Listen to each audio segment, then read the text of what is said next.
Welcome back to my channel, Salonica's Farm.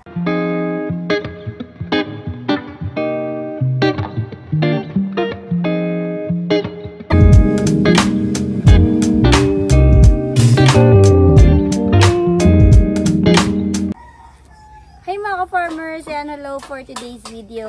Ngayon na ulit ako nakabalik dito sa Bohol dahil ako ay umuwi last 2 weeks sa Cavite at marami tayong inasikaso doon. So ngayon na ulit ako nakabalik sa pag-vlog kasi mas marami ako na-vlogs na farm contents dito sa Bohol. Kasi pag nandun tayo sa Cavite, more on manok doon. Then dito sa YouTube kasi masyadong maselan pagdating sa content ng manok, restricted. Kaya lahat ng i-upload ko dito po ay mga more on farming videos lang.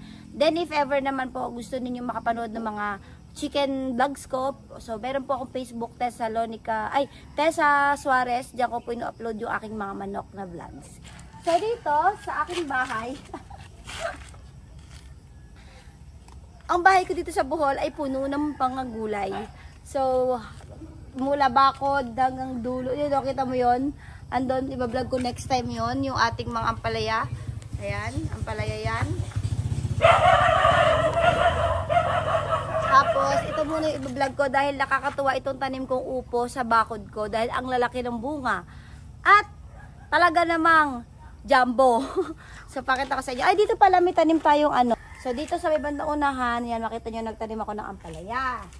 Then, dito naman sa susunod, nagtanim ako dito ng kalabasa. So, di ba bakod na lang, hindi pa nasayang sa akin. So, ito, meron na rin tong bunga. Ayun. Yan o, pa-start na yung bunga. Ayun, yan. Then, dito naman sa bandang dulo, oh. Meron din tayo dito alugbati, o di ba? Bakod na, kompleto ka ng prutas. Yan, alugbati. O. Ginagamit to sa munggo, gulay, sabaw, yan. Masustansya yung alugbati. At, dito naman sa bandang dulo, nandito ang ating upo. Ayan. Tingnan nyo. Ito na yung naging bunga ng ating mga upo. Yan. Ang lalaki, oh. So, pakita ko muna sa inyo lahat ng bunga bago natin harvestin. So, ayan. Ito yung unang bunga. So, pakita ko sa inyo. Ito may maliit pa. Then, ito. Dalawa, oh. Sa loob to. Kabila. Tapos, ano to? Miswa. Kasi ito, miswa. Meron din pala nahalong miswa, oh. Ito pa, laki. Yan. Ito pa. So, yan, nakita nyo, naglambitin yung mga upo dito, yung mga, tawag dito pala sa Bohol, miswa. Para patola to sa amin, pero yung patola sa amin kasi may mga kanto-kanto. Yan, oh, laki. Ito pa. Ito pa. Yan. Ito, super taba. Laki nito. Laki. Meron pa sa loob. Dito pa tayo. Sakat na kami. So, dito sa loob din na natin. Dito madami ko pala dito. Palambitin. Yan. O, isa, dalawa, tatlo. O, ito yung dalawa na nakatago. So, ganyan yung ginawa ko dyan. Nilagyan ko lang siya ng bangag. Sa ilalim tinanim, sa lupa. Tapos may patpat lang ako tsaka tali. Binangagan ko na lang siya bawat string. Kaya umakyat yung upo natin at naging bakod siya sa ating bakod. So, ngayon, tayo ay mag-harvest na.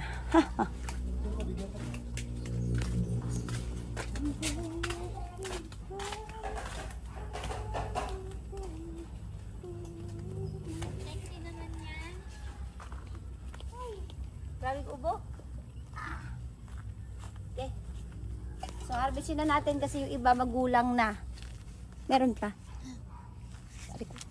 So, harvestin na natin kasi yung iba magulang na.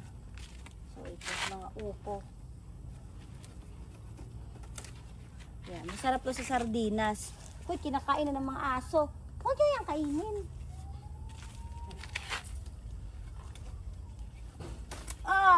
Bigat. Parang 3 kilo ata isa.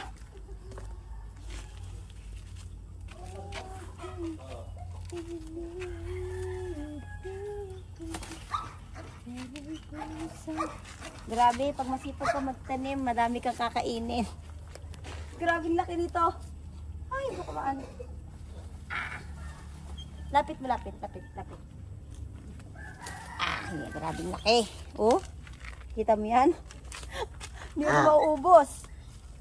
Ayan yung mga nakukuha natin. Sobrang dami. Basta masipag ka lang magtanim, hindi ka magugutom. Kahit sabihin mo pang wala kang lupa.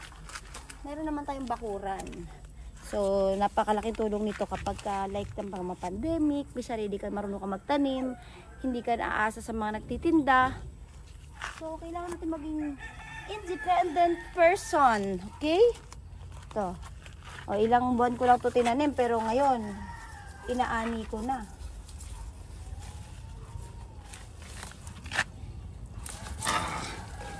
Oh, super fresh.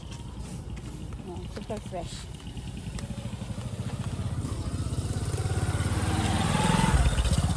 So, this one pa, meron pa dito isa nakatago. Ito pa. Okay. Huy. So far bigat. Okay, tignan nyo naman yun ang mga nakuha nating upo. Ang lalaki. Ay, ayan na siya. Nagtambahay. Nagtambleng. Nagtambleng kang may mga upo ko. Please kayo dyan mga itoy. Pwede nyo pa itong benta. Ano pa tayo? Baka meron. Dito pa tayo sa loob. Meron pa dito.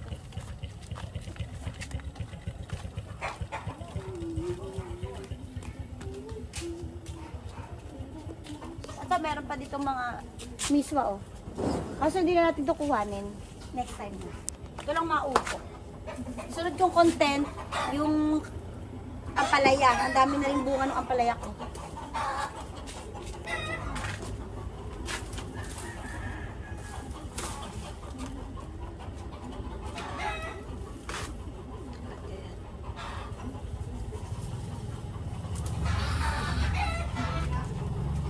Picture. Natin, mga yung aking harvest sa aking bakuran. Kaya wag nyo sasabihin na ma'am, buti pa kayo nakakapagtanim kasi may sarili kayo lupa. O ito, nakikita nyo na, bakuran ko lang to. Pero, ganitong kadaming upo yung na-harvest ko. Oh. Ayan. Oh, yan ang na-harvest nating upo. Ang dami, bilangin natin. 1, 2, 3, 4, 5, 6, 7, 8, 9, 10, 11, 12. 12 upo. Ayan. So, napakalaking tulong nito lalo na sa mga may sakit, yung mga gusto ng mga sabaw.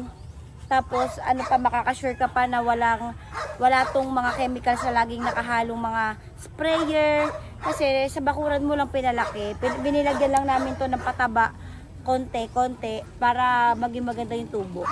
So, yun, at least, may napakinabangan ako sa aking mga tanim na mga gulay dito sa aking bakuran. So, gayahin nyo na. Tag nyo ako pagka nakapag-harvest na rin kayo sa inyong mga bakuran dyan. So, yun mga farmers, yun lang muna sa video na to. Share ko lang sa inyo itong aking mga tanim na mga upo dito sa aking bahay na namunga na at nakaharvest na tayo.